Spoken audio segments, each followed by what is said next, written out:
So, as you're probably aware, there is a new Sabrina the Teenage Witch show just come out on Netflix, and a while back on Twitter my friend Ruth sent me the trailer for it, and it looks pretty good. But then she said to me that I have to watch the original series first because I've never really seen that much of it.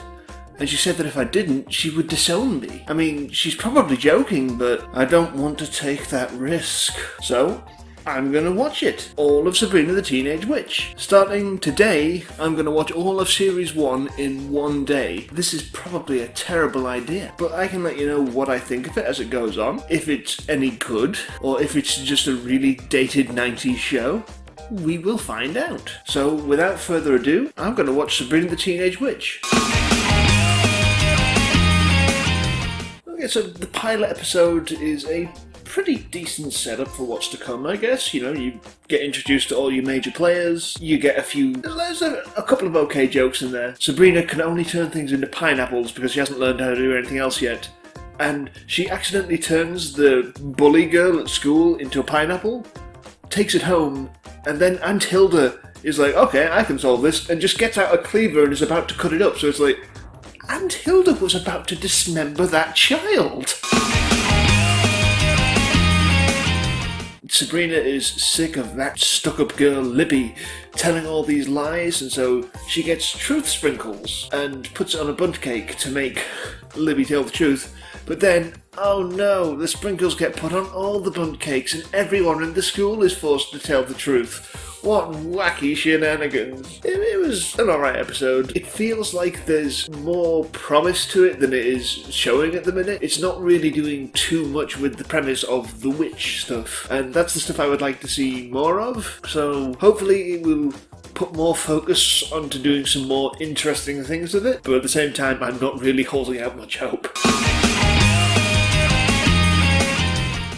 Okay, so in this episode, Sabrina accidentally turned a baby into a full-grown man, and it is kind of creepy and weird the way he acts. So yeah, I'd say that this show is starting to find its feet with this one. They've kind of nailed down what the formula is. You know, Sabrina does a thing by accident with the magic, the ants help her fix it, the end. So, in this episode, Sabrina wants to use her magic to do nice things for people and to help them. And so she makes it so that Harvey can play in the football game, she makes it so that her friend Jenny can become class president, and she makes it so that Mr. Poole, the teacher, discovers the secret to alchemy. But of course, she's warned before she does these things that if you use your magic to mess with things and to try and help people like this, terrible things will happen. And naturally, everything does go wrong. She has to try and set it right quickly before anything can go worse. They know what they're doing with this show at this point. They have kind of found the groove. So it's getting there. It's getting to a place where I'm starting to actually enjoy watching this now. So this was probably the best episode yet. It's a Halloween episode, and the witches take Halloween very seriously as a holiday. I can relate. But yeah, so they have to go to like a family gathering, and at the same time, Sabrina sends a doppelganger of herself off to Harvey's Halloween party. And the doppelganger can only say 3 sentences and is tricked into streaking. And I seem to remember having actually seen this episode once when I was a kid. Not the things that'll stick with you, isn't it? I've actually finished this while I was watching the episode. There's nothing left. Yeah, I just wanted to show off the mug.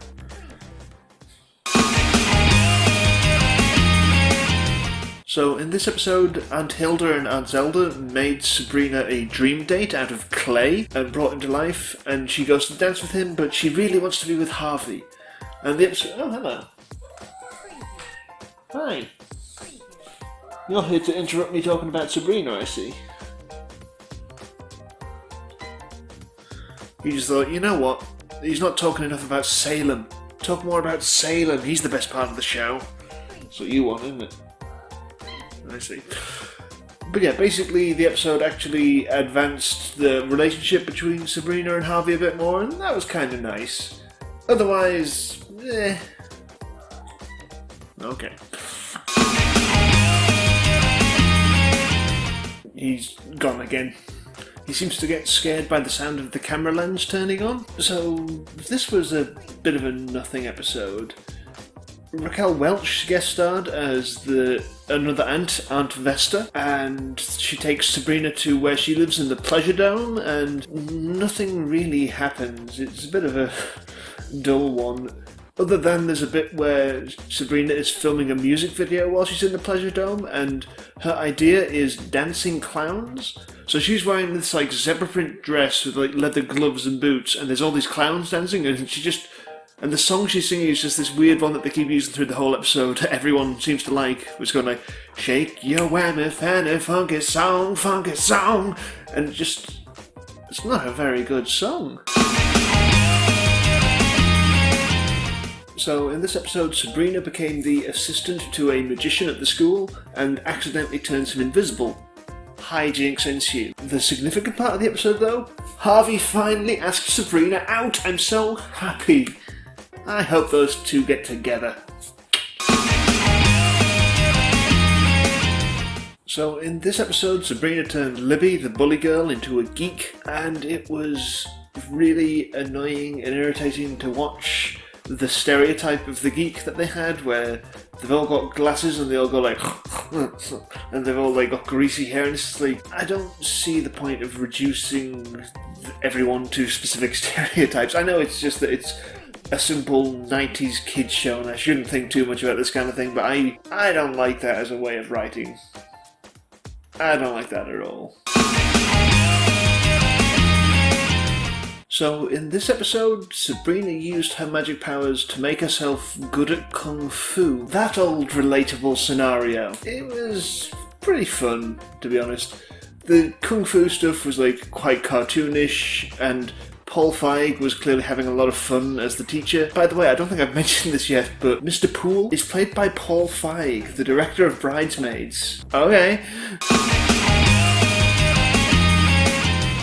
So this was the Christmas episode, and it was actually largely focused on Salem, which means I need to go and... See? It was an episode about Salem, so now I have a black cat with me. You're not too keen on being picked up, are you? Mm-hmm.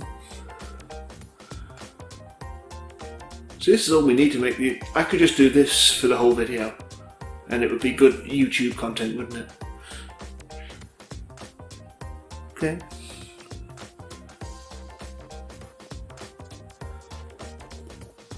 Bye then. He was not happy about that. Okay, so I am officially at the halfway mark for this series. I've been watching Sabrina for about 5 hours now. I think I'm losing my mind. But in this episode, Sabrina and the ants put her maths teacher, played by Ed Begley Jr., on trial. It was very strange, especially when they actually enacted his fate of forcing him to teach maths at the school forever, and he falls into like a void of paper and books and gets smashed together by two blackboard erasers. This show is very odd. So in this episode, Sabrina brought her friend Jenny over for a sleepover, and Jenny accidentally finds her way into the other world. And from there she gets turned into a grasshopper by Penn Jillette, and Teller's in it. And to get out of limbo, they thought it would be really funny if everyone had to go under a limbo pole. The joke doesn't really work when you keep doing it. It's starting to get dark outside, so I put the softbox light on. Ooh.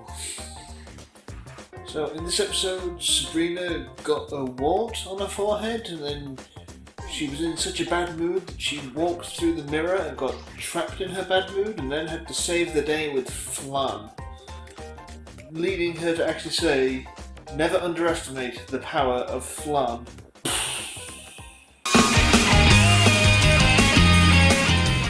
So between the last two episodes I went out and got snacks.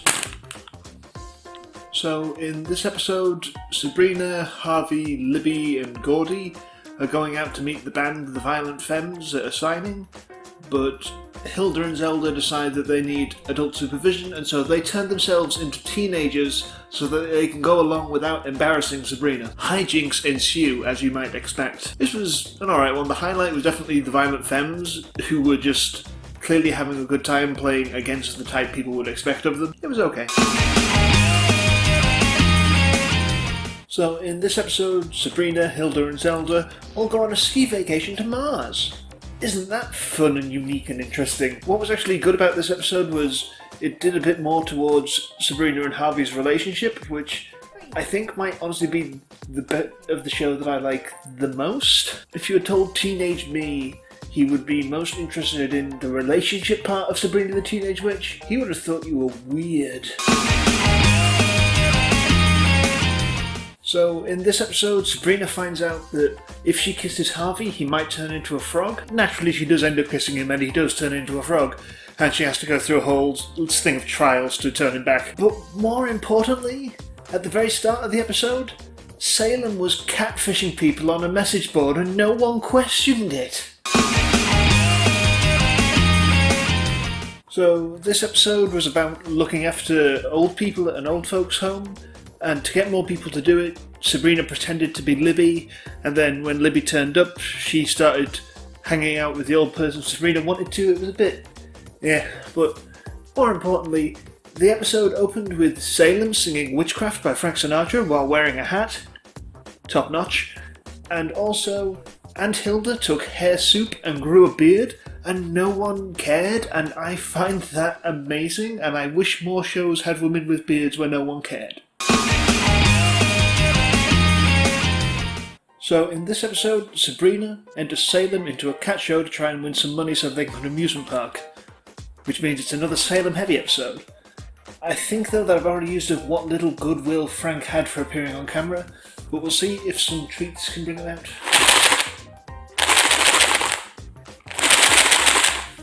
Okay. Yeah, you like these, don't you? Hmm? Come on, you like treats.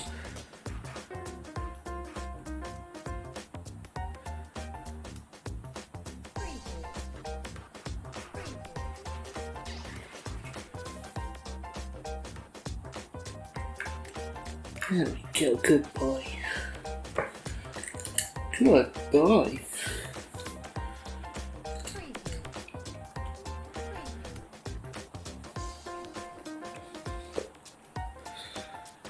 See, this is your sufficient amount of cute for the video.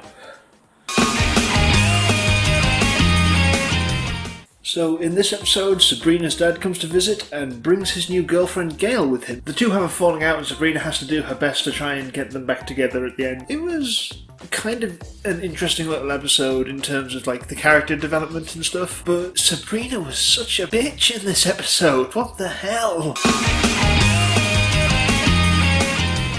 So in this episode, Sabrina is bored and uses her magic to make everything more like a soap opera so that it's more exciting. And so the whole episode becomes just kind of a parody of daytime soap operas, with, you know, people losing their memory, people being framed for crimes they didn't commit, there's a janitor with an eye patch. It's all very silly and they were clearly having a lot of fun with it. I enjoyed this episode quite a bit, to be honest.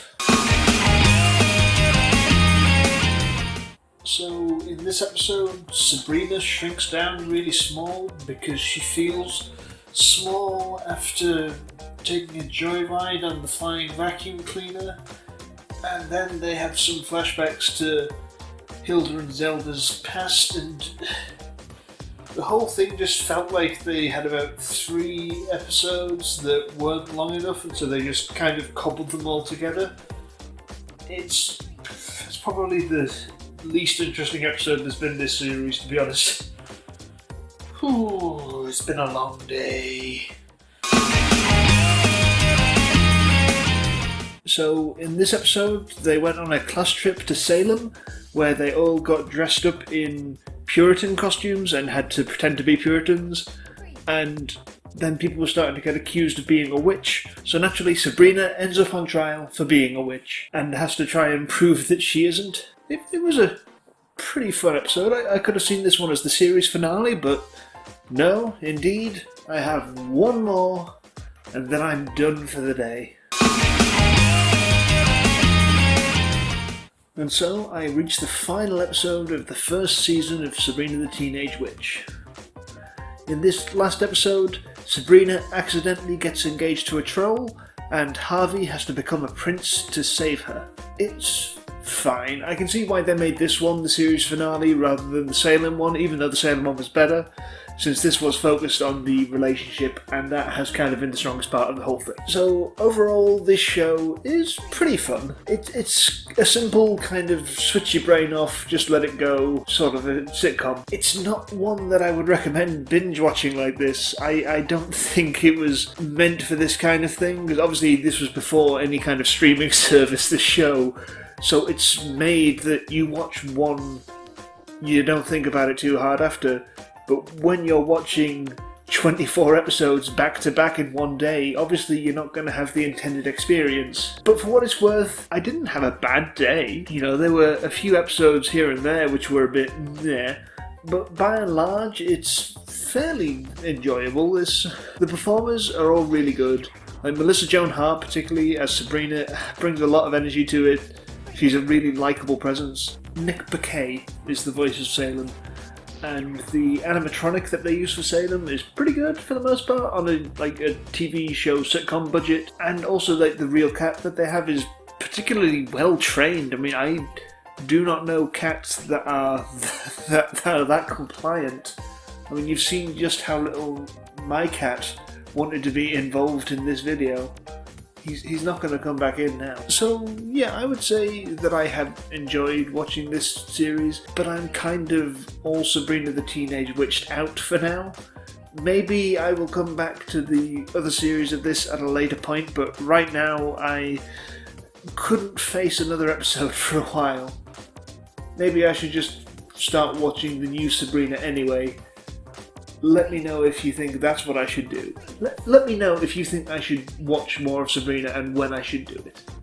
Tell me things in the comments. Thank you for watching this weird thing that I have tried here. I don't know if it's any good. Click on one of the links around somewhere to subscribe or to watch more videos. And let me know what other shows I should binge watch in the future for your enjoyment.